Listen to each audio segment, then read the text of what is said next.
So hi hello friends, welcome to the G K smart circle YouTube channel.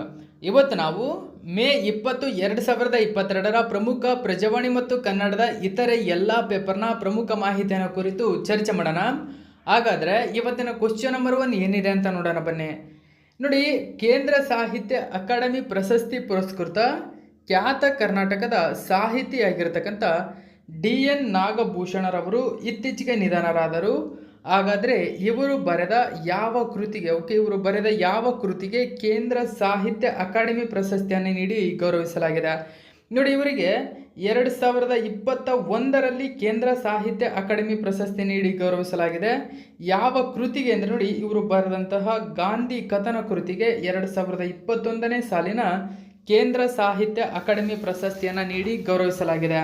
ಹಾಗಾದರೆ ಕೇಂದ್ರ ಸಾಹಿತ್ಯ academy ಪ್ರಶಸ್ತಿಯನ್ನು ಅದರ ಬಗ್ಗೆ ನೋಡೋದಾದರೆ ನೋಡಿ, ಈ ಒಂದು ಪ್ರಶಸ್ತಿಯನ್ನು ಮಾರ್ಚ್ 12, 1954ರಲ್ಲಿ ಸ್ಥಾಪನೆ ಮಾಡಲಾಗುತ್ತದೆ. ಓಕೆ, ಸೊ ಇದರ ಒಂದು ಕೇಂದ್ರ ಕಚೇರಿ ಎಲ್ಲಿದೆ ಅಂದರೆ ನವದೆಹಲಿಯಲ್ಲಿ ಇದರ ಒಂದು ಕೇಂದ್ರ ಕಚೇರಿ ಇದೆ. ಇನ್ನು ಈ ಒಂದು ಪ್ರಶಸ್ತಿಯನ್ನು ಭಾರತದ 24 ಭಾಷೆಗಳಲ್ಲಿ ಕೊಡಲಾಗುತ್ತದೆ. ನೋಡಿ, ನಮಗೆ ಅಧಿಕೃತ ಭಾಷೆಗಳು ಅಂತ ಬಂದರೆ 22 ಭಾಷೆಗಳು ನಮ್ಮ ನೋಟಿನ ಮೇಲೆ ಇರ್ತವೆ. ಹಾಗಾದರೆ ಇನ್ನು 2 ಯಾವ ಭಾಷೆಗಳಿಗೆ ನೀಡಲಾಗುತ್ತದೆ ಎಕ್ಸ್ಟ್ರಾ ಅಂತ ನೋಡೋದಾದರೆ ನೋಡಿ, ಇಂಗ್ಲೀಷ್ ಮತ್ತು ರಾಜಸ್ಥಾನಿ ಭಾಷೆಗಳು. ಸೊ ಈ 2 ಭಾಷೆಗಳನ್ನು ಒಳಗೊಂಡಂತೆ 22 ಅಧಿಕೃತ ಭಾಷೆಗಳನ್ನು ಒಳಗೊಂಡಂತೆ ಒಟ್ಟು 24 ಭಾಷೆಗಳಿಗೆ ಈ ಒಂದು ಕೇಂದ್ರ ಸಾಹಿತ್ಯ ಅಕಾಡೆಮಿ ಪ್ರಶಸ್ತಿಯನ್ನು ನೀಡಿ ಗೌರವಿಸಲಾಗುತ್ತದೆ ಪ್ರತಿ ವರ್ಷ. ಓಕೆ, ಸೊ ಈ ಒಂದು ಪ್ರಶಸ್ತಿಯ ಬಗ್ಗೆ ತಿಳಿದುಕೊಂಡ್ರಿ. ಹಾಗಾದರೆ ಈ ಕೇಂದ್ರ ಸಾಹಿತ್ಯ ಅಕಾಡೆಮಿ ಪ್ರಶಸ್ತಿಯನ್ನು ಪಡೆದಂಥ ಕನ್ನಡಿಗರ ಬಗ್ಗೆ ನೋಡೋದಾದರೆ ಸೊ ಫ್ರೆಂಡ್ಸ್ ನೋಡಿ, 1955ರಲ್ಲಿ ಕುವೆಂಪುರವರಿಗೆ ಕೇಂದ್ರ ಸಾಹಿತ್ಯ ಅಕಾಡೆಮಿ ಪ್ರಶಸ್ತಿಯನ್ನು ಶ್ರೀ ರಾಮಾಯಣ ದರ್ಶನಂ ಎಂಬತಕ್ಕಂಥ ಕೃತಿಗೆ ಈ ಮಹಾಕಾವ್ಯಕ್ಕೆ ನೀಡಲಾಗುತ್ತದೆ. ಸೊ ಕರ್ನಾಟಕದಲ್ಲಿ ಕೇಂದ್ರ ಸಾಹಿತ್ಯ ಅಕಾಡೆಮಿ ಪ್ರಶಸ್ತಿಯನ್ನು ಪಡೆದಂಥ ಮೊಟ್ಟ ಮೊದಲಿಗರಾಗಿದ್ದಾರೆ. ಎರಡನೇವರಾಗಿ RS ಮುಗಳಿ ಕನ್ನಡ ಸಾಹಿತ್ಯ ಚರಿತ್ರೆಗೆ ಕೊಡಲಾಗುತ್ತದೆ. ಇನ್ನು ಮೂರನೇದಾಗಿ ಡಾಕ್ಟರ್ ದಾರಾ ಬೇಂದ್ರೆ ಅವರಿಗೆ ಅರಳು ಮರಳು ಕೃತಿಗೆ ನೀಡಲಾಗುತ್ತದೆ. ಇದೊಂದು ಕಾವ್ಯವಾಗಿದೆ. ಇನ್ನು ಕೆ ಶಿವರಾಮ್ ಕಾರಂತ ಅವರಿಗೆ ಯಕ್ಷಗಾನ ಬಯಲಾಟ ಎಂಬತಕ್ಕಂಥ ಕೃತಿಗೆ ನೀಡಲಾಗುತ್ತದೆ. ಇದೊಂದು ಜಾನಪದ ಗ್ರಂಥವಾಗಿದೆ. ಇನ್ನು ವಿಕೃ ಗೋಕಾಕ್ ಸೇರಿದಂತೆ ವಿವಿಧ ಒಂದು ಕನ್ನಡದ ಕವಿಗಳಿಗೆ ಈ ಒಂದು ಪ್ರಶಸ್ತಿಗಳನ್ನು ನೀಡಲಾಗಿದೆ. ನಾನು ತೋರಿಸ್ಕೊಂತೇನು ಹೋಗ್ತಾ ಇದ್ದೀನಿ, ಇವೆಲ್ಲ ಕನ್ನಡದ ಒಂದು ಕಾದಂಬರಿಕಾರರಿಗೂ ಮತ್ತು ಸಾಹಿತಿಗಳಿಗೆ ನೀಡಿರ್ತಕ್ಕಂಥ ಪ್ರಮುಖ ಪ್ರಶಸ್ತಿ ಇವಾಗಿವೆ.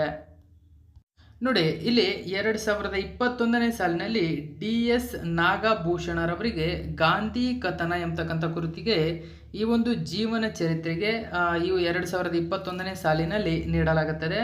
2020ರಲ್ಲಿ ವೀರಪ್ಪ ಮೊಯ್ಲಿಗೆ ಬಾಹುಬಲಿ ಅಹಿಂಸಾ ದಿಗ್ವಿಜಯಂ ಎಂಬತಕ್ಕಂಥ ಮಹಾಕಾವ್ಯಕ್ಕೆ ಇವ್ರಿಗೂ ಕೂಡ ನೀಡಿ ಗೌರವಿಸಲಾಗುತ್ತದೆ. ಸೊ ನೋಡಿ, ಪೇಪರಲ್ಲಿ ಕೇಂದ್ರ ಸಾಹಿತ್ಯ ಅಕಾಡೆಮಿ ಪ್ರಶಸ್ತಿ ಪುರಸ್ಕೃತ ಸಾಹಿತಿ ಕಣ್ಮರೆ ಬದುಕಿನ ಕಥನ ಮುಗಿಸಿದ ನಾಗಾಭರಣ ಎಂಬತಕ್ಕಂಥ ಮಾಹಿತಿಯನ್ನು ಇಲ್ಲಿ ನೀಡಲಾಗಿದೆ. ನೋಡಿ, ಕೇಂದ್ರ ಸಾಹಿತ್ಯ ಅಕಾಡೆಮಿ ಪ್ರಶಸ್ತಿ ಪುರಸ್ಕೃತರಾಗಿರ್ತಕ್ಕಂಥ DS ನಾಗಾಭರಣ ಅವರು ನಿಧನರಾಗಿದ್ದಾರೆ. ಸೊ ಇವರು ಮೂಲತಃ ಬೆಂಗಳೂರು ಗ್ರಾಮಾಂತರ ಜಿಲ್ಲೆಯ ಹೊಸಕೋಟೆ ತಾಲೂಕಿನ ತಿಮ್ಮಸಂದ್ರದಲ್ಲಿ 1952 ಫೆಬ್ರವರಿ 1ರಂದು ಜನಿಸಿರುತ್ತಾರೆ. ಇನ್ನು ಇವರು ನೋಡಿ, ರಾಜ್ಯೋತ್ಸವ ಪ್ರಶಸ್ತಿಯನ್ನು ನಿರಾಕರಿಸಿರ್ತಾರೆ. ಕಾರಣ ಏನಂದರೆ ನೋಡಿ, ಶಾಲಾ ಹಂತದಲ್ಲಿ ಅಂದರೆ ಪ್ರಾಥಮಿಕ ಶಾಲಾ ಹಂತದಲ್ಲಿ ಕನ್ನಡ ಮಾಧ್ಯಮವನ್ನು ಕನ್ನಡ ಭಾಷೆಯನ್ನು ಆಡಳಿತ ಅಂದರೆ ಮಾಧ್ಯಮ ಭಾಷೆಯನ್ನಾಗಿ ತರುವಲ್ಲಿ ಇವರು ಅಮರಣಾಂತವಾಗಿ ಶ್ರಮಿಸ್ತಾರೆ. ಸೊ ಈ ಒಂದು ಕಾರಣದಿಂದಲೇ ಇವರಿಗೆ 2017ರಲ್ಲಿ ರಾಜ್ಯೋತ್ಸವ ಪ್ರಶಸ್ತಿಯನ್ನು ಪ್ರಕಟಿಸಲಾಗುತ್ತದೆ. ಆದರೆ ಇವರು ಆ ಒಂದು ಪ್ರಶಸ್ತಿಯನ್ನು ತಿರಸ್ಕಾರ ಮಾಡ್ತಾರೆ ಎಂಬತಕ್ಕಂಥದ್ದು ನೀವಿಲ್ಲಿ ಗಮನಿಸಬಹುದು. ನೋಡಿ, 2005ರಲ್ಲಿ ಸ್ವಯಂ ನಿವೃತ್ತಿ ಪಡೆದ ಅಧ್ಯಯನ ನಂತರ ಇವರು 2021ರಲ್ಲಿ ಗಾಂಧಿ ಕಥನ ಎಂಬತಕ್ಕಂಥ ಕೃತಿಗೆ ಈ ಒಂದು ಪ್ರಶಸ್ತಿಯನ್ನು ನೀಡಿ ಗೌರವಿಸಲಾಗುತ್ತದೆ. ಇನ್ನು ನೆಕ್ಸ್ಟ್ ಕ್ವಶನ್ ನೋಡಿ, ಜಗತ್ತಿನ ಅತಿ ದೊಡ್ಡ ತಾಳೆಎಣ್ಣೆ ಉತ್ಪಾದಕ ರಾಷ್ಟ್ರ ಯಾವುದು? ಸೊ ಅದಕ್ಕೆ ಸರಿಯಾದಂಥ ಉತ್ತರ ಇಂಡೋನೇಷ್ಯಾ. ನೋಡಿ, ಜಗತ್ತಿನ ಅತಿ ದೊಡ್ಡ ತಾಳೆ ಎಣ್ಣೆ ಉತ್ಪಾದಕ ರಾಷ್ಟ್ರ ಇಂಡೋನೇಷಿಯಾ ಸೋಮವಾರದಿಂದ ತಾಳೆ ಎಣ್ಣೆ ಮೇಲಿನ ನೋಡಿ ರಫ್ತಿನ ಪ್ರಮಾಣವನ್ನು ನಿಷೇಧ ಮಾಡಿತ್ತು. ಓಕೆ, ಸೊ ಇಂಡೋನೇಷಿಯಾ ಈಗ ಅದನ್ನು ಹಿಂಪಡೆದಿದೆ. ಓಕೆ, ಏಪ್ರಿಲ್ 28ರಿಂದ ಕಚ್ಚಾ ತಾಳೆ ಎಣ್ಣೆ ರಫ್ತು ನಿಷೇಧ ಜಾರಿಗೆ ಬಂದಿತ್ತು. ಭಾರತಕ್ಕೆ ಇದು ಕೊಂಚ ನಿರಾಳತೆಯನ್ನು ಒದಗಿಸಲಿದೆ. ಜಗತ್ತಿನ ಅತಿ ದೊಡ್ಡ ತಾಳೆ ಎಣ್ಣೆ ಉತ್ಪಾದಕ ರಾಷ್ಟ್ರ ಇಂಡೋನೇಷಿಯಾ ಲೋಕಲ್ ಫಸ್ಟ್ ನೀತಿಯನ್ನು ಘೋಷಿಸಿತ್ತು. ಓಕೆ, ಸೊ ಈಗೊಂದು ಲೋಕಲ್ ಫಸ್ಟ್ ನೀತಿಯಿಂದಾಗಿ ಇದು ತಾಳೆ ಎಣ್ಣೆ ರಫ್ತಿನ ಪ್ರಮಾಣವನ್ನು ನಿಷೇಧಿಸಿತ್ತು. ಈಗ ಮತ್ತೆ ರಫ್ತಿನ ಪ್ರಮಾಣವನ್ನು ಜಾಸ್ತಿ ಮಾಡಿದೆ. ಸೊ ನೋಡಿ, ಯುಕ್ರೇನ್ ಬಿಕ್ಕಟ್ಟು ಕಾರಣ, ರಷ್ಯಾ ಸಮರದ ಕಾರಣ ದೇಶೀಯವಾಗಿ ಖಾದ್ಯ ತೈಲದ ಬೆಲೆ ಏರಿಕೆ ಆಗತೊಡಗಿದೆ. ಇದನ್ನು ತಡೆಗಟ್ಟಲು ಎಲ್ಲ ರಾಷ್ಟ್ರಗಳು ಕೂಡ ತಮ್ಮ ಆದ ಕ್ರಮಗಳನ್ನು ಅನುಸರಿಸತೊಡಗಿವೆ. ಇನ್ನು ಇಂಡೋನೇಷ್ಯಾ ಮಹತ್ವದ ಘೋಷಣೆ ಬಳಿಕ ನೋಡಿ ಘೋಷಣೆಯನ್ನು ಹೊರಡಿಸಿದೆ. ಈ ಒಂದು ಘೋಷಣೆ ಬಳಿಕ ಅಮೆರಿಕದ ಕೃಷಿ ಇಲಾಖೆಯ ದತ್ತಾಂಶದ ಪ್ರಕಾರ 2021ರಲ್ಲಿ ತಾಳೆ ಎಣ್ಣೆ ಉತ್ಪಾದನೆ 76.5 ದಶಲಕ್ಷ ಟನ್ ಇದ್ದು, ಇದರಲ್ಲಿ 58% ಇಂಡೋನೇಷ್ಯಾದ್ದು ಎಂಬತಕ್ಕಂಥ ಮಾಹಿತಿಯನ್ನು ಇಲ್ಲಿ ನೀಡಲಾಗಿದೆ. ಇನ್ನು ನೋಡಿ, ವೆರಿ ಇಂಪಾರ್ಟೆಂಟ್ ಆಗಿರ್ತಕ್ಕಂಥ ಕ್ವಶನ್ ಇದು ಸ್ನೇಹಿತರೆ. ನೋಡಿ, ಇತ್ತೀಚೆಗೆ ಕೆಳಗಿನ ಯಾವ ಬಾಕ್ಸರ್ ಇಸ್ತಾಂಬುಲ್ನಲ್ಲಿ ನಡೆದ ವಿಶ್ವ ಬಾಕ್ಸಿಂಗ್ ಮಹಿಳಾ ಚಾಂಪಿಯನ್ಶಿಪ್ನಲ್ಲಿ ಚಿನ್ನವನ್ನು ಪಡೆಯುವುದರ ಮೂಲಕ ಈ ಚಿನ್ನವನ್ನು ಪಡೆದ ಭಾರತದ 5ನೇ ಮಹಿಳಾ ಬಾಕ್ಸರ್ ಆಗಿ ಹೊರಹೊಮ್ಮಿದ್ದಾರೆ? ಸೊ ಅದಕ್ಕೆ ಸರಿಯಾದಂಥದ್ದು ನೋಡಿ ನಿಖಿತ್ ಜರೀನ್ ಎಂಬತಕ್ಕಂಥವ್ರು. ನೋಡಿ, ಮಹಿಳಾ ಬಾಕ್ಸಿಂಗ್ ಚಿನ್ನದ ಪದಕ ಗೆದ್ದ ಭಾರತದ 5ನೇ ಬಾಕ್ಸರ್ ನೋಡಿ ಹೆಸರನ್ನ ನಿಖತ್ ಜರೀನ್ ಎಂಬತಕ್ಕಂಥವ್ರು ವಿಶ್ವ ಕಿರೀಟ ದೊರೆತಿದೆ. ನೋಡಿ, ಭಾರತದ ನಿಖಿತ್ ಜರೀನ್ ಗುರುವಾರ ಚಿನ್ನದ ಸಾಧನೆ ಮಾಡಿದರು.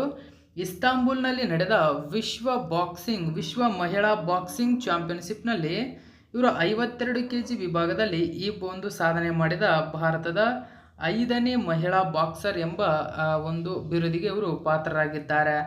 ಇನ್ನು ಈ ಒಂದು ಪ್ರಶಸ್ತಿಯ ಸುತ್ತಿನಲ್ಲಿ ನೋಡೋದಾದರೆ ಮೇರಿ ಕೋಮ್ ಇಲ್ಲಿ 2002ರಲ್ಲಿ ಮೇರಿ ಕೋಮ್ 6 ಸಲ ಈ ಪ್ರಶಸ್ತಿಯನ್ನು ಪಡೆದಿದ್ದರು. ಅಂದರೆ 6 ಸಲ ಮೇರಿ ಕೋಮ್ ಪಡೆದಿದ್ದಾರೆ. 2002, 2005, 2006, 2008, 2010 ಮತ್ತು 2018ರಲ್ಲಿ ಚಿನ್ನವನ್ನು ಜಯಿಸಿದ್ದರು.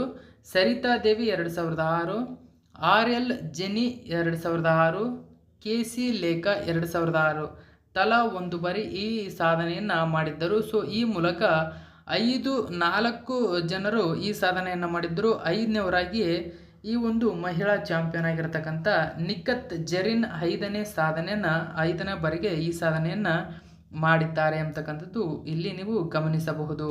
ಇನ್ನು ನೋಡಿ, ಮನಿಷಾಗೆ ಕಂಚು. ಈ ಚಾಂಪಿಯನ್ಶಿಪ್ನಲ್ಲಿ ಮನಿಷಾ ಮೌನ್ ಎಂಬ ಇವರಿಗೆ 57 kg ಮತ್ತು ಪರ್ವಿನ್ ಹೋಡಾ ಎಂಬತಕ್ಕಂಥವರಿಗೆ 63 kg ವಿಭಾಗದಲ್ಲಿ ಕಂಚಿನ ಪದಕವನ್ನು ಪಡೆದಿದ್ದಾರೆ ಅಂತಕ್ಕಂಥದ್ದು ಇಲ್ಲಿ ನೀವು ಗಮನಿಸಬಹುದು. ಇನ್ನು ನೆಕ್ಸ್ಟ್ ಕ್ವಶನ್ ನೋಡಿ, ಇಂಧನ ಮತ್ತು ಅಡಿಗೆ ಅನಿಲ ಖರೀದಿಗೆ ಅನಿವಾಸಿ ಶ್ರೀಲಂಕಾ ಪ್ರಜೆಗಳು ಸೇರಿದಂತೆ ಯಾವ ಬ್ಯಾಂಕ್ ಶ್ರೀಲಂಕಾ ದೇಶಕ್ಕೆ 1 ಲಕ್ಷ ಕೋಟಿ ರೂಪಾಯಿ ನೆರವನ್ನು ಘೋಷಣೆ ಮಾಡಿದೆ? ಸೊ ಅದಕ್ಕೆ ಸರಿಯಾದಂಥದ್ದು ನೋಡಿ ವಿಶ್ವ ಬ್ಯಾಂಕ್ ಸ್ಥಾಪನೆಯಾಗಿದ್ದು ಯಾವಾಗಂದರೆ ಜುಲೈ 1944. ಓಕೆ, ಸೊ ಇದರ ಒಂದು ಕೇಂದ್ರ ಕಚೇರಿಯಲ್ಲಿದೆ ಅಂದರೆ ಅಮೇರಿಕದ ವಾಷಿಂಗ್ಟನ್ DC ಯಲ್ಲಿದೆ. ಓಕೆ, ಇದರ ಕೇಂದ್ರ ಕಚೇರಿ. ಇದನ್ನು ನೋಡಿ ವಿಶ್ವ ಬ್ಯಾಂಕನ್ನು ಅಂದರೆ ವರ್ಲ್ಡ್ ಬ್ಯಾಂಕನ್ನು ಬ್ರಿಟನ್ ಹುಡ್ ಸಮ್ಮೇಳನದಲ್ಲಿ ಸ್ಥಾಪನೆ ಮಾಡಲಾಗುತ್ತದೆ. ಪ್ರಸ್ತುತ ಇದರ ಮುಖ್ಯಸ್ಥರು ಡೇವಿಡ್ ಮಾಲ್ಪಾಸ್ ಎಂಬತಕ್ಕಂಥವ್ರು. ಓಕೆ, ಡೇವಿಡ್ ಮಾಲ್ಪಾಸ್ ಪ್ರಸ್ತುತ ಮುಖ್ಯಸ್ಥರಾಗಿದ್ದರೆ ಇದರ MD ಮತ್ತು CEO ಭಾರತೀಯರಾಗಿರತಕ್ಕಂಥ ಅನ್ಶುಲಾ ಕಾಂತ್. ಓಕೆ, ಸೊ ಅನ್ಶುಲಾ ಕಾಂತ್ ಪ್ರಸ್ತುತ MD ಮತ್ತು CEO ಆಗಿದ್ದಾರೆ. ಇದನ್ನು ಸ್ಥಾಪನೆ ಮಾಡಿದಂಥವರು ಜಾನ್ ಮೆನಾರ್ಡ್ ಹ್ಯಾರಿ ಡೆಕ್ಸ್ಟೈರ್ ಎಂಬತಕ್ಕಂಥವ್ರು ಇದನ್ನು ಸ್ಥಾಪನೆ ಮಾಡ್ತಾರೆ. ಸೊ ಇದಕ್ಕೆ 2 ಸದಸ್ಯ ಒಂದು ಸಂಸ್ಥೆಗಳಿವೆ, IBRD ಮತ್ತು IDA ಎಂಬತಕ್ಕಂಥದ್ದು. ನೋಡಿ, ಶ್ರೀಲಂಕಾಗೆ ವಿಶ್ವ ಬ್ಯಾಂಕ್ ಅನಿವಾಸಿಗರಿಂದ ಒಟ್ಟು 1 ಲಕ್ಷ ಕೋಟಿ ರು ನೆರವನ್ನು ನೀಡಿದೆ. ಇದು ಇಂಧನ ಮತ್ತು ಅಡಿಗೆ ಅನಿಲ ಖರೀದಿಗೆ ಸರಾಗ ಮಾಡ್ತಾ ಇದೆ. ನೋಡಿ, ಇಲ್ಲಿ ವಿಶ್ವ ಬ್ಯಾಂಕ್ ಇದರ ಜೊತೆಗೆ ಅನಿವಾಸಿ ಶ್ರೀಲಂಕನ್ನರು ಒಂದು ಹಣವನ್ನು ಜೋಡಿಸಿ ಕಟ್ಟಿರ್ತಕ್ಕಂಥದ್ದು ಇಲ್ಲಿ ನೀವು ಗಮನಿಸಬಹುದು. ಇನ್ನು ನೆಕ್ಸ್ಟ್ ಕ್ವಶನ್ ನೋಡಿ, ಸೊ ನೋಡಿ, ಇದೇ ಮೇ 24ರಂದು ಆರಂಭವಾಗಲಿರುವ ಕ್ವಾಡ್ ರಾಷ್ಟ್ರಗಳು, ಓಕೆ, ಕ್ವಾಡ್ ಅಂತ ಹೇಳ್ತೀವಿ, ಕ್ವಾಡ್, ಓಕೆ, ಕ್ವಾಡ್ ಅಂತಂದರೆ ಕ್ವಾಡ್ರಲ್ಯಾಟರಲ್, ಅಂದರೆ ಕ್ವಾಡ್ರಲ್ಯಾಟರಲ್ ಸೆಕ್ಯೂರಿಟಿ ಡೈಲಾಗ್ ಅಂತ ಹೇಳ್ತೀವಿ. ಈ ಕ್ವಾಡ್ ರಾಷ್ಟ್ರಗಳ ಶೃಂಗಸಭೆಗೆ ಪ್ರಧಾನಿ ನರೇಂದ್ರ ಮೋದಿ ಅವರು ಭಾಗವಹಿಸಲಿದ್ದಾರೆ. ಹಾಗಾದರೆ 2022ನೇ ಸಾಲಿನ ಈ ಕ್ವಾಡ್ ಶೃಂಗಸಭೆ ಕೆಳಗಿನ ಯಾವ ನಗರದಲ್ಲಿ ನಡೆಯಲಿದೆ ಅಂದರೆ ನೋಡಿ, ಜಪಾನ್ನ ಟೋಕಿಯೋದಲ್ಲಿ 2022ನೇ ಸಾಲಿನ ಕ್ವಾಡ್ ರಾಷ್ಟ್ರಗಳ ಶೃಂಗಸಭೆ ನಡೆಯಲಿದೆ. ಕ್ವಾಡ್ ಅಂತಕ್ಕಂಥ ಅರ್ಥ ಏನು ಗೊತ್ತಾ? ಚತುರ್ಭುಜ ರಾಷ್ಟ್ರಗಳ ಒಕ್ಕೂಟ ಅಂತ ಹೇಳ್ತೀವಿ, ಅಂದರೆ ಕ್ವಾಡ್ರಲ್ಯಾಟರಲ್ ಸೆಕ್ಯೂರಿಟಿ ಡೈಲಾಗ್. ಹಾಗಾದರೆ ಇದರ ಒಂದು ಸದಸ್ಯ ರಾಷ್ಟ್ರಗಳು ನೋಡೋದಾದರೆ ಇದನ್ನು ನೋಡಿ ಗೋಲ್ಡನ್ ಕ್ವಾಡ್ರಲ್ಯಾಟರಲ್ ಅಂತ ಕರಿತೀವಿ. ಕಾರಣ ಏನಂದರೆ, ಸೊ ಇಲ್ಲಿ ಆಸ್ಟ್ರೇಲಿಯಾ ಇದೆ, ಮೇಲ್ಗಡೆ ಭಾರತ ಕಂಡು ಬರುತ್ತದೆ. ಓಕೆ, ಸೊ ಇಲ್ಲಿ ಅದಕ್ಕಿಂತ ಮೇಲ್ಗಡೆ ಇಲ್ಲಿ ರಷ್ಯಾ ಕಂಡು ಬರುತ್ತದೆ. ಆ ನಂತರ ಇಲ್ಲಿ ಅಮೇರಿಕಾ ಕಂಡು ಬರುತ್ತದೆ. ಅದರ ಕೆಳಗಡೆ ಇಲ್ಲಿ ಜಪಾನ್ ಕಂಡು ಬರುತ್ತದೆ. ಈ ಒಂದು ದೃಷ್ಟಿಯಿಂದಾಗಿ ನೋಡಿ, ಇದು ಗೋಲ್ಡನ್ ಕ್ವಾಡ್ರಲ್ಯಾಟರಲ್ ರೀತಿಯಲ್ಲಿ ಕಾಣಿಸಿಕೊಂಡು ಬರುತ್ತದೆ. ಸೊ ಈ ರೀತಿಯಾಗಿರ್ತಕ್ಕಂಥ ಒಂದು ಆಕಾರದಲ್ಲಿ ಕಂಡು ಬರುತ್ತದೆ ಈಗ.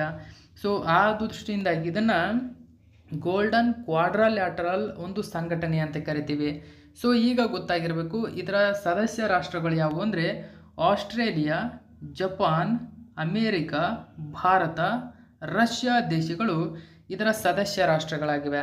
ಈ ಒಂದು ಸಂಘಟನೆಯ ಉದ್ದೇಶ ಏನಂದರೆ ಚೀನಾವನ್ನು ಆರ್ಥಿಕತೆಯಿಂದ ಮತ್ತು ರಕ್ಷಣೆಯ ದೃಷ್ಟಿಯಿಂದ ಬಗ್ಗು ಬಡಿತಕ್ಕಂಥ ಒಕ್ಕೂಟದಿಂದಾಗಿಯೇ ಈ ಎಲ್ಲ ದೇಶಗಳು ಸೇರಿಕೊಂಡು ರಚನೆ ಮಾಡಿರ್ತಕ್ಕಂಥ ಒಂದು ಪ್ರಮುಖ ಸಂಘಟನೆಯಾಗಿದೆ. ಈ ಒಂದು ಸಂಘಟನೆಯನ್ನು ಜಾರಿಗೆಗೊಳಿಸಿದ್ದು ಯಾವಾಗ ಅಂದರೆ 2007ರಲ್ಲಿ ಜಾರಿಗೆ ತರಲಾಗುತ್ತದೆ. ಸೊ ಈ ಒಂದು ಕ್ವಾಡ್ ಸಂಘಟನೆಯನ್ನು ಏಷ್ಯಾದ ನ್ಯಾಟೋ ಎಂಬತಕ್ಕಂಥ ಹೆಸರಿನಿಂದ ಕರೀತಾರೆ. ಸೊ ನ್ಯಾಟೋ ರಾಷ್ಟ್ರಗಳು ಎಂದರೆ North Atlantic treaty organisation, NATO. So North Atlantic treaty organisation ಇದು 30 ಸದಸ್ಯ ರಾಷ್ಟ್ರಗಳನ್ನು ಒಳಗೊಂಡಿರ್ತಕ್ಕಂಥ ಯುರೋಪ್ ಮತ್ತು ಉತ್ತರ ಅಮೆರಿಕದ ದೇಶದ ಭಾಗವಾಗಿದೆ. ಓಕೆ, ಸೊ ಇದು ಒಂದು ಮಿಲಿಟರಿ ಮತ್ತು ಆರ್ಥಿಕತೆಯ ದೃಷ್ಟಿಯಿಂದಾಗಿ ಅಲ್ಲಿನ ಯುರೋಪ್ ಕಂಟ್ರಿಗಳು ಮತ್ತು ಅಮೆರಿಕ ಕಂಟ್ರಿಯನ್ನು ಒಳಗೊಂಡಂತೆ ಸೇರಿಕೊಂಡು ರಚನೆ ಮಾಡಿವೆ. ಸೊ ಕ್ವಾಡ್ ಕೂಡ ಅಷ್ಟೇ, ಇದು ಕೂಡ ರಕ್ಷಣೆಯ ದೃಷ್ಟಿಯಿಂದಾಗಿ ಮತ್ತು ಆರ್ಥಿಕತೆಯ ದೃಷ್ಟಿಯಿಂದಾಗಿ ರಚನೆ ಆಗಿದ್ದರಿಂದ ಇದನ್ನು ಕೂಡ ಏಷ್ಯಾದ ನ್ಯಾಟೋ ಅಂತಕ್ಕಂಥ ಹೆಸರಿನಿಂದ ಕರೀತಾ ಹೋಗ್ತಾರೆ. ಸೊ ನೋಡಿ, 2024ರಂದು ಕ್ವಾಡ್ ಶೃಂಗಸಭೆ ಮೋದಿ ಬೈಡನ್ ಚರ್ಚೆ ಮಾಡಲಿದ್ದಾರೆ. ನೋಡಿ, ಇದೇ ತಿಂಗಳು 24ರಂದು ಟೋಕಿಯೋದಲ್ಲಿ ನಡೆಯಲಿರುವ ಕ್ವಾಡ್ ಶೃಂಗಸಭೆಯಲ್ಲಿ ಭಾಗವಹಿಸಲು ಅಮೆರಿಕದ ಅಧ್ಯಕ್ಷ ಜೋ ಬೈಡನ್ ಅವರು ಜಪಾನ್ನ ಪ್ರವಾಸ ಕೈಗೊಳ್ಳಲಿದ್ದಾರೆ. ಈ ಸಂದರ್ಭದಲ್ಲಿ ಬೈಡನ್ ಅವರು ಪ್ರಧಾನಿ ನರೇಂದ್ರ ಮೋದಿ ಜೊತೆ ದ್ವಿಪಕ್ಷೀಯ ಮಾತುಕತೆ ನಡೆಸಲಿದ್ದಾರೆ ಅಂತಕ್ಕಂಥದ್ದು ಇಲ್ಲಿ ನೀವು ಗಮನಿಸಬಹುದು. ಇನ್ನು ನೆಕ್ಸ್ಟ್ ಕ್ವಶನ್ ನೋಡಿ, ಶಿಕ್ಷಣ ಮತ್ತು ಉದ್ಯೋಗ ಉತ್ತೇಜಿಸಲು ಯುವ ನೀತಿ 2022 ಎಂಬತಕ್ಕಂಥ ಕರಡನ್ನು ಯಾವ ರಾಜ್ಯದ ಕ್ರೀಡಾ ಮತ್ತು ಸಬಲೀಕರಣ ಇಲಾಖೆ ಜಾರಿಗೆ ತಂದಿದೆ? ಸೊ ಅದಕ್ಕೆ ಸರಿಯಾದಂಥ ಉತ್ತರ ನೋಡಿ, ನಮ್ಮ ರಾಜ್ಯ ಕರ್ನಾಟಕ. ನೋಡಿ, ಶಿಕ್ಷಣ ಮತ್ತು ಉದ್ಯೋಗ ಉತ್ತೇಜಿಸಲು ಯುವ ನೀತಿ ಶಿಕ್ಷಣ, ಉದ್ಯಮಶೀಲತೆ, ಆರೋಗ್ಯ ಮತ್ತು ಕ್ರೀಡಾ ಚಟುವಟಿಕೆಗಳಲ್ಲಿ ಯುವ ಜನರನ್ನು ಕೇಂದ್ರೀಕರಿಸಿ ಯೋಜನೆಗಳನ್ನು ರೂಪಿಸಬೇಕೆಂಬ ಶಿಫಾರಸುಗಳುಳ್ಳ ಕರ್ನಾಟಕ ಯುವ ನೀತಿ 2022 ಕರಡನ್ನು ಯುವ ಸಬಲೀಕರಣ ಮತ್ತು ಕ್ರೀಡಾ ಇಲಾಖೆ ಬುಧವಾರ ಪ್ರಕಟಿಸಿದೆ ಅಂತಕ್ಕಂಥ ಮಾಹಿತಿಯನ್ನು ಇಲ್ಲಿ ನೀಡಲಾಗಿದೆ. ಇನ್ನು ನೆಕ್ಸ್ಟ್ ಕ್ವಶನ್ ನೋಡಿ, ಇತ್ತೀಚೆಗೆ ಬಿಡುಗಡೆಯಾದ ವಿಶ್ವಸಂಸ್ಥೆಯ ವಿಶ್ವ ಆರ್ಥಿಕ ಪರಿಸ್ಥಿತಿ ಹಾಗೂ ಮುನ್ನೋಟ ವರದಿಯ ಪ್ರಕಾರ 2022ನೇ ಸಾಲಿನಲ್ಲಿ ಭಾರತದ GDP ಎಷ್ಟು ಇರಲಿದೆ ಎಂದು ಇತ್ತೀಚೆಗೆ ಉತ್ತರಿಸಿದೆ.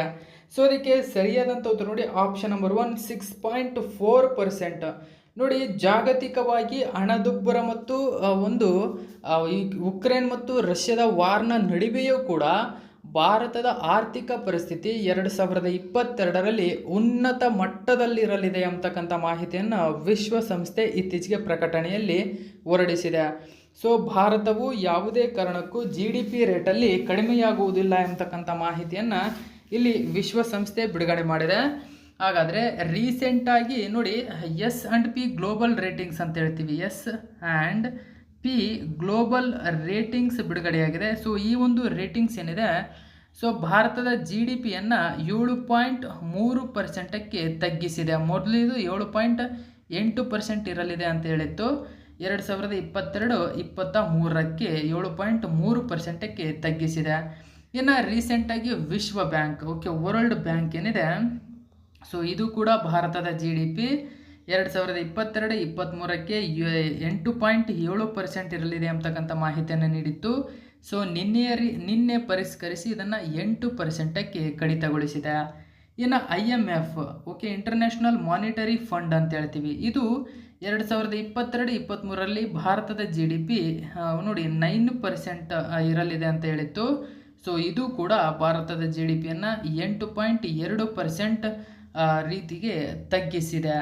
ಇನ್ನು ADB bank, Asian development bank ಅಂತ ಹೇಳ್ತೀವಿ. ಸೊ ಈ ಒಂದು ಬ್ಯಾಂಕು ಕೂಡ ಭಾರತದ GDP 2022-23ರಲ್ಲಿ 7.5% ಇರಲಿದೆ ಅಂತ ಮಾಹಿತಿಯನ್ನು ಮೊದಲು ನೀಡಿತ್ತು.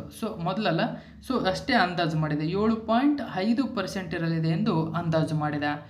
ಇನ್ನು RBI, reserve bank of India, ಇದು 2022-23ರಲ್ಲಿ ಭಾರತದ GDP 7.8% ಇರಲಿದೆ ಅಂತಕ್ಕಂಥ ಮಾಹಿತಿಯನ್ನು ನೀಡಿತ್ತು. ಇದು ಕೂಡ ರೆಡ್ಯೂಸ್ ಮಾಡಿ 7.2%ಕ್ಕೆ ತಗ್ಗಿಸಿದೆ. ಇನ್ನು ರೀಸೆಂಟಾಗಿ ಈಗ ವಿಶ್ವ ಬ್ಯಾಂಕ್ನ ವಿಶ್ವ ಆರ್ಥಿಕ ವರ್ಲ್ಡ್ ಎಕನಾಮಿಕ್ ಸಿಚುವೇಶನ್ ಆ್ಯಂಡ್ ಪ್ರೊವೈವ್ ರಿಪೋರ್ಟ್ ಅಂತ ಹೇಳ್ತೀವಿ. ಸೊ ಈ ಒಂದು ರಿಪೋರ್ಟ್ನ ಪ್ರಕಾರ 6.4% ಇರಲಿದೆ ಅಂತಕ್ಕಂಥ ಮಾಹಿತಿ ನೀಡಿದೆ. ಇನ್ನು ಇಲ್ಲಿ 3.1% ಅಂತ, ಇದು ಜಾಗತಿಕ GDP ರೇಟಿಂಗ್ಸ್ 3.1% ಇರಲಿದೆ ಅಂತಕ್ಕಂಥ ಮಾಹಿತಿ ನೀಡಿದೆ. ನೋಡಿ, ಭಾರತದ ಆರ್ಥಿಕ ಪ್ರಗತಿ 6.4%, ವಿಶ್ವದಲ್ಲೇ ನಂಬರ್ 1 ಸ್ಥಾನದಲ್ಲಿದೆ ಅಂತಕ್ಕಂಥ ಮಾಹಿತಿಯನ್ನು ಇಲ್ಲಿ ಬಿಡುಗಡೆ ಮಾಡಿದೆ. ನೋಡಿ, 2.4% ಇಳಿಕೆ, ಆದರೂ ಬೇರೆಲ್ಲರಿಗಿಂತ ಮುಂದೆ ಜಾಗತಿಕ GDP 3.1% ಬೆಳವಣಿಗೆ ಅಂತಕ್ಕಂಥ ಮಾಹಿತಿ ನೀಡಿದೆ. ನೋಡಿ, ಉಕ್ರೇನ್ ರಷ್ಯಾ ನಡುವಿನ ಯುದ್ಧ ಜಾಗತಿಕ ಆರ್ಥಿಕತೆ ಮೇಲೆ ಪರಿಣಾಮ ಬೀರಿದರೂ ಭಾರತ ವಿಶ್ವದಲ್ಲೇ ಅತಿ ವೇಗದ ಆರ್ಥಿಕ ಪ್ರಗತಿ ಕಾಣಲಿರುವ ದೇಶವಾಗಲಿದೆ ಎಂದು ವಿಶ್ವಸಂಸ್ಥೆ ಹೇಳಿದೆ. 2022ರಲ್ಲಿ 6.4% ದರದಲ್ಲಿ ಕಾಣಲಿದೆ ಅಂತಕ್ಕಂಥ ಮಾಹಿತಿಯನ್ನು ನೀಡಿದೆ. ಸೊ ಇದರ ಜೊತೆಗೆ ಜಾಗತಿಕ ವಿಶ್ವದ GDP ಕೇವಲ 3.1% ಇರಲಿದೆ ಅಂತಕ್ಕಂಥ ಮಾಹಿತಿಯನ್ನು ಇಲ್ಲಿ ಅದು ನೀಡಿದೆ. ಮತ್ತೆ ರೂಪಾಯಿ ಮೌಲ್ಯ ಸಾರ್ವಕಾಲಿಕ ಕುಸಿತವನ್ನು ಕಂಡಿದೆ. ನೋಡಿ, ನೆರೆಹೊರೆಯ ದೇಶಗಳಾದ ಭಾರತ, ಪಾಕಿಸ್ತಾನ ಮತ್ತು ಶ್ರೀಲಂಕಾ ದೇಶಗಳ ಕರೆನ್ಸಿ ಮೌಲ್ಯವು ಅಮೆರಿಕದ ಡಾಲರ್ ಎದುರು ದಾಖಲೆಯ ಪ್ರಮಾಣದಲ್ಲಿ ಕುಸಿತ ಕಂಡಿವೆ. ಗುರುವಾರ ಭಾರತದ ರೂಪಾಯಿ ಮೌಲ್ಯ ಸಾರ್ವಕಾಲಿಕ ದಾಖಲೆಯ 77.65ಕ್ಕೆ ಕುಸಿತಗೊಂಡಿದೆ ಅಂತಕ್ಕಂಥದ್ದು ನೀವು ಗಮನಿಸಬಹುದು. ಸೊ ಫ್ರೆಂಡ್ಸ್, ಇದು ಇವತ್ತಿನ ಕರೆಂಟ್ ಅಫೇರ್ಸ್ ಆಗಿದೆ. Thank you so much for watching my video.